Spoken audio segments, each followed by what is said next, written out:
You ever find yourself sitting on your couch at like 11:47 at night, phone in your hand, staring at a text you know you shouldn't respond to?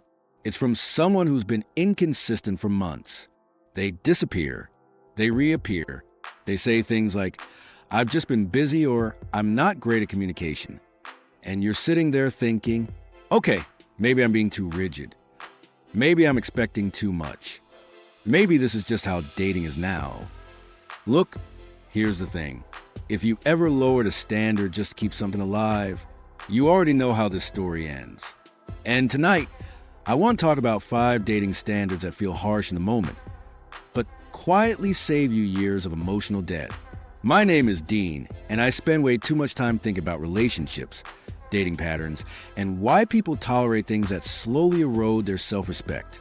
If you're someone who has trouble defining, communicating, and enforcing relationship boundaries, make sure to hit the subscribe button and give this video a thumbs up if this helps you out. Now, let's get into it. Here's what most people don't realize. Dating isn't emotional, it's mathematical. Every decision you make either compounds peace or compounds regret. And the problem isn't that people don't want standards. The problem is that standards create friction early. And most people are so conflict avoidant that they'd rather pay for pain later than discomfort now. That's how you lose years. Standard number 1.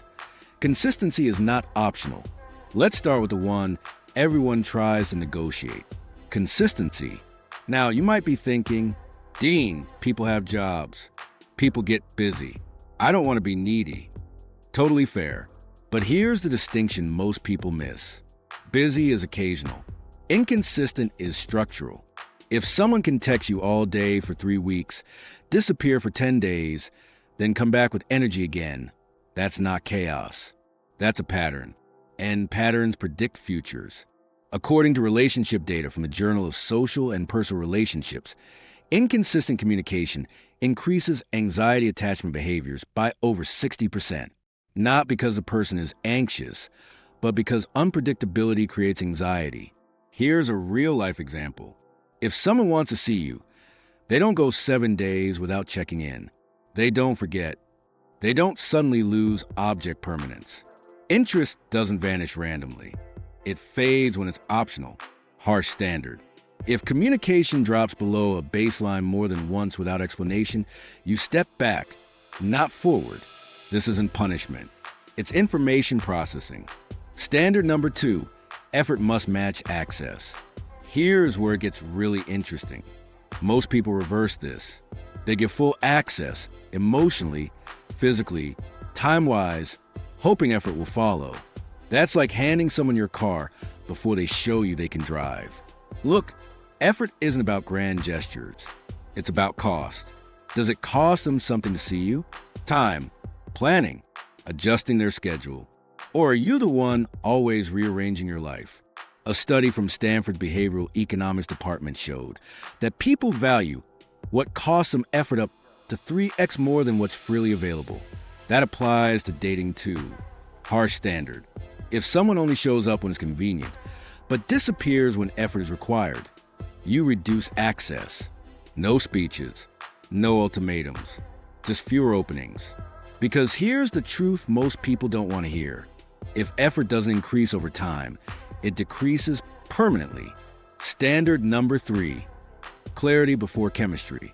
This one triggers people. Dean, isn't that killing the vibe? Shouldn't dating be organic? Here's the thing. Chemistry without clarity is just adrenaline. And adrenaline lies. People stay in undefined situationships for years because chemistry makes confusion feel exciting.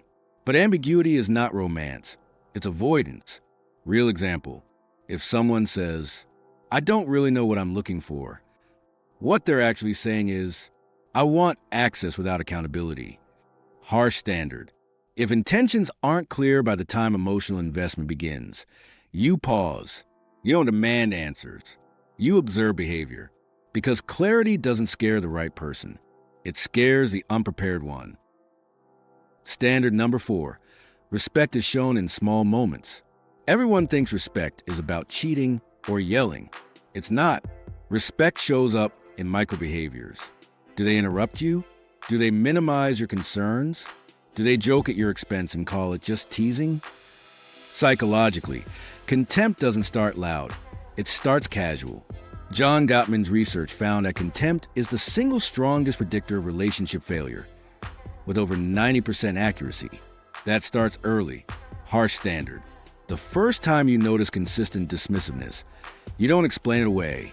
You don't say, they didn't mean it. You ask one question. If this behavior increased by 10% a year, would I stay? If the answer is no, adjust now. Standard number 5. Your boundaries are not negotiation points. This is the hardest one, because people confuse boundaries with control. A boundary isn't telling someone what to do. It's telling yourself what you will tolerate.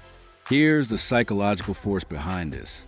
When you override your own boundary once, your brain learns that discomfort outranks self-trust. Do that repeatedly, and you stop believing yourself. That's how resentment forms. Harsh standard.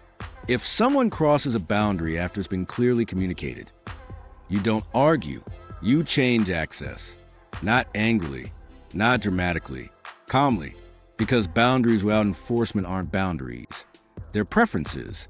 Why these standards feel harsh? Let's be honest. These standards feel harsh because they remove fantasy. They remove the hope that someone will become who you need. But here's the trade-off. Hope feels good short-term. Clarity feels good long-term.